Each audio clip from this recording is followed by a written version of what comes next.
నాకు తెలిసిన ఒక ఆయన ఉన్నాడు, చిన్నప్పటి నుంచి పిల్లల్ని ఎంతో కష్టపడి చదివించుకున్నాడు. తిని తినక చాలా ఇబ్బందులు పడుతూ చదివించాడు. మొత్తం మీద అబ్బాయిది ఇంజనీరింగ్ పూర్తయింది, జాబ్ లో జాయిన్ అయ్యాడు. జీతం ఎంత అయ్యా అంటే 8,000. మెల్లిమెల్లిగా కంపెనీలు మారుతున్నాడు, 30,000 అయింది.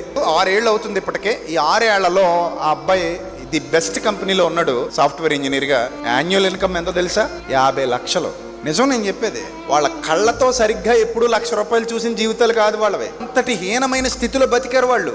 అంత కష్టాలు అనుభవించి కన్నీళ్లు దిగమింగుకుంటూ బిడ్డను చదివించుకున్నాడు. ఇప్పుడు ఆ బిడ్డ మంచి పొజిషన్కి వెళ్ళాడు. సంవత్సరానికి 50 లక్షలు అంటే ఇంకా వాళ్ళ అమ్మ నాన్న కూర్చొని లెక్కెట్టుకోవడమే. ఏమనాలి ఇప్పుడు దాన్ని?